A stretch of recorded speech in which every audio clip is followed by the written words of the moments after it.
அனைவருக்கும் வணக்கம். இந்த வீடியோல என்ன பார்க்க போறோம் அப்படின்னா, லாஸ்ட் இயர் 2025 நடந்த ஜெனரல் இங்கிலீஷோட குரூப் 2 ஓட கொஸ்டின் தான் டீகோட் பண்ணிட்டு இருக்கோம். ஸோ ஒவ்வொரு கேள்விக்கும் நம்ம மெட்டீரியல படிச்சிருந்தா ஆன்சர் பண்ணியிருக்கலாம் அப்படிங்கிறது தான் ப்ரூஃபோட எடுத்து போட்டுட்டு இருக்கேன். ஓகேவா? ஸோ இது ரொம்ப simple question. Choose the correct types of sentence. You leave today.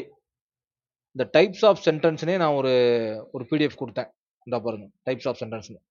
இத தெளிவா படிச்சிட்டீங்கன்னா, ஒரு 3 செகண்ட்ல ஆன்சர் பண்ணிக்கலாம் எனக்கு தெரிஞ்சு. டைப்ஸ் ஆஃப் சென்டென்ஸ்ல டிக்ளரேட்டிவ் சென்டென்ஸ்னா என்ன ஸ்ட்ரக்சர்ல இருக்கும்? அது என்ன மாரி சிம்பல வச்சிருக்கும்?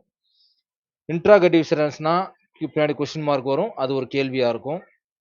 இம்பேரேட்டிவ் சென்டென்ஸ்னா அது ஒரு கமாண்டா இருக்கும் அல்லது ரெக்வெஸ்ட்டா இருக்கும். அதே சமயம் எக்ஸ்க்ளமேட்டரி மார்க்கும் வரலாம் அப்படிங்கிறதையும் உள்ள குடுத்திருப்பேன். எக்ஸ்க்ளமேட்டரி சென்டென்ஸ்னா ஸ்ட்ராங் எமோஷன காட்டுற மாரியும், பின்னாடி எக்ஸ்க்ளமேட்டரி மார்க்கும் இருக்கும். இத ஒரு தடவ ஜஸ்ட் ரீட் பண்ணியிருந்தா, இந்த கேள்விக்கு ஆன்சர் சிம்பிளா கொண்டாந்துரலாம். You leave today. இன்ட்ராகேட்டிவ்னா என்ன சொன்னேன்? கேள்விக்குறி இருக்கணுமா? இங்க இல்ல. அப்ப அது கிடையாது. எக்ஸ்க்ளமேட்டரி அப்படிங்கிறது ஸ்ட்ராங் எமோஷனையும், எக்ஸ்க்ளமேட்டரி மார்க்கையும் கொண்டிருக்கணும். அதுக்கு சம்மந்தமா எதுவும் இல்ல. அதுவும் கிடையாது. You leave today. ட்ராப் எங்க வச்சிருக்காய்ங்கன்னா, அந்த ஃபுல் ஸ்டாப்ல வச்சிருக்காய்ங்க. இந்த ஃபுல் ஸ்டாப்ப பார்த்துட்டு பல பேர் இது வந்து சாதாரண ஸ்டேட்மென்ட் நெனச்சு டிக்ளரேட்டிவ் சென்டென்ஸ குறிச்சிருக்க வாய்ப்பு இருக்கு. ஆனா இங்க நான் தெளிவா குடுத்திருக்கேன் பாருங்க என்னோட மெட்டீரியல்ல.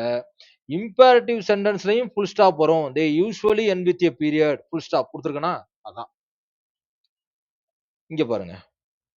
டிக்ளரேட்டிவ் சென்டென்ஸ்ல the sentence make a statement or express an idea. They end with a period full stop. ஸ்டேட்மென்ட்க்கு ஃபுல் ஸ்டாப் வரும்னு சொல்லி அத ஒரு ஸ்ட்ரக்சராவே குடுத்திருக்கு இங்க. ஆனா அதே சமயம் இந்த ட்ராப்பையும் நான் உள்ள குடுத்திருக்கேன். They usually end with a period full stop. Imperative சென்டென்ஸ்லயும் ஃபுல் ஸ்டாப் வரும். But may also end with an exclamatory மார்க்கும் வரும். ஃபுல் ஸ்டாப் வரதுக்கும் வாய்ப்பு இருக்கு. அப்ப சென்டென்ஸ படிச்சு அந்த மீனிங்க புரிஞ்சு ரெக்வெஸ்ட்டா இருக்கா, கமாண்டா இருக்கா, அட்வைஸா இருக்காங்கன்னு உணர்ந்து தான் என்ன செய்யணும்? இம்பேரேட்டிவ்ன்னு நம்ம குறிக்கணும்.